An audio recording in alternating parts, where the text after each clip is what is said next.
రాజరాజేశ్వరి దేవి చివరికి మనం పూజ చేసే ఉపాసనా తత్వానికి సంబంధించిన పరమోత్కృష్టమైనటువంటిది రాజరాజేశ్వరి. ఈమెని లలితాపరా భట్టారిక అని కూడా అంటూ ఉంటారు కదండి. ఫైనల్ బిందు స్వరూపిణి, పైన ఉండేటటువంటి బిందు స్వరూపిణిగా చెప్తూ ఉంటాం.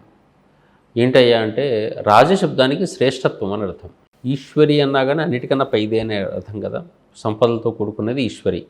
శ్రేష్ఠులలో శ్రేష్టతమైనటువంటి శక్తిని ప్రసాదింపజేసేటటువంటిది హయ్యర్ ఎనర్జీ. ఎప్పుడంటే నడినెత్తి మీద సూర్యుడు ఉన్నప్పుడు ఈ భూమి పొందేటటువంటి ఒక రకమైనటువంటి ఎనర్జీ అనేది ఏది ఉందో అది మనకు అభిజిత్ ముహూర్తం అని పూజలు చేస్తూ ఉంటాం ఆ సమయం లోపల. అట్లాగే నడినెత్తి మీద సూర్యుడు కనుక పడ్డప్పుడు అనేక రకాల ముహూర్తాలు నిర్ణయించే సంప్రదాయాలు కూడా ఉన్నాయి. ఆ భూమి కూడా నడినెత్తి మీద సూర్యుడు ఉన్నప్పుడు 10th హౌస్ అంటాం మామూలు జ్యోతిషాస్త్రంలో ఉన్నప్పుడు ఈ భూమి కొత్తదనమైన ఎట్లా తిరుగుతూనే ఉంటుంది. అయినా కానీ ఆ పర్ఫెక్ట్గా భూమి నడినెత్తి మీద ఉన్నప్పుడు పడ్డటువంటి ప్రదేశం ఎక్కడైతే ఉంటుందో ఆ ప్రదేశానికి సంథింగ్ ఎనర్జీ కొత్తగా వస్తుంది. తల ఎత్తి చూడగలిగినటువంటి గొప్పనైనటువంటి కిరణం అది రాజరాజేశ్వరి.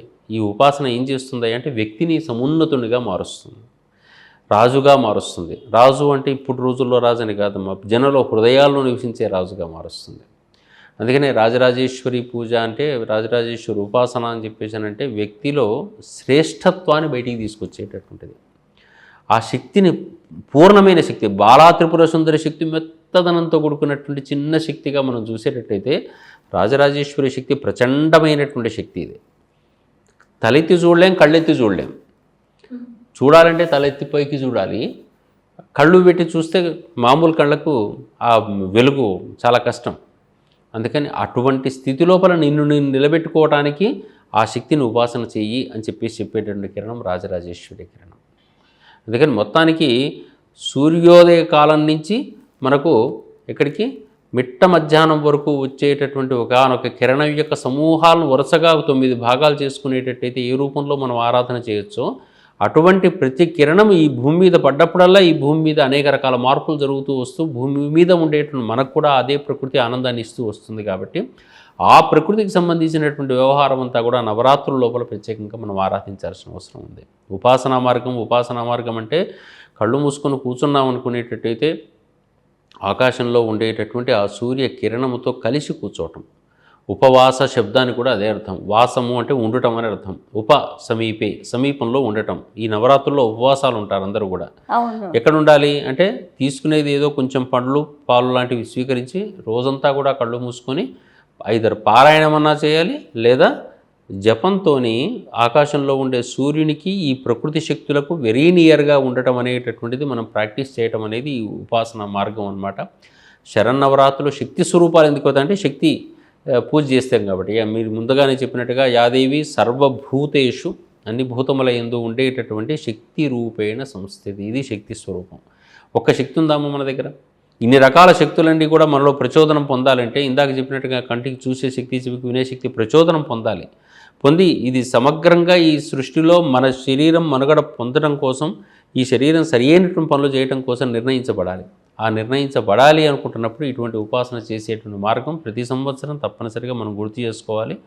కేవలం సంవత్సరం మాత్రమే కాకుండా ఇది ఒకసారి గుర్తు చేసుకుని సంవత్సరాంతం మనం చేస్తూనే ఉండాలని చెప్పేసేటటువంటి తత్వం ఈ శరన్నవరాత్రుల తత్వం. అంటే ప్రకృతిలో ఉన్న శక్తితో అనుసంధానమై ఉండాలి. ముఖ్యంగా మనిషి ఎప్పటికీ అదే పనిలో ఉండాలి. అసలు లోకానికి వచ్చింది ఆ పని కోసమే. ఈ లోకంలో ఉండేటటువంటి ఏ అంశము నీది కాదు.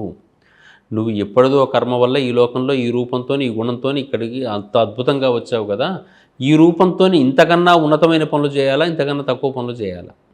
ఒక చెయ్యో కాలో కన్నో ముక్కో లేకుంటే నీకు వచ్చేటువంటి ఇబ్బందులు ఎన్నున్నాయో తెలియదా? అటువంటప్పుడు నువ్వు పూర్ణుడిగా కనుక వస్తే ఈ పూర్ణుడితో ఈ చేతులతో నువ్వు స్వీకరించాలన్నా 10 మందికి పెట్టాలి. ఈ ప్రకృతికి ఎట్లా వినియోగపడాలి, ఈ పశుపక్షాదులకు ఎట్లా వినియోగపడాలి, ఈ సమాజానికి ఎట్లా వినియోగపడాలని తెలుసుకొని ఇంకా వినియోగపడటానికి ఈ శక్తి కావాలి నీకు.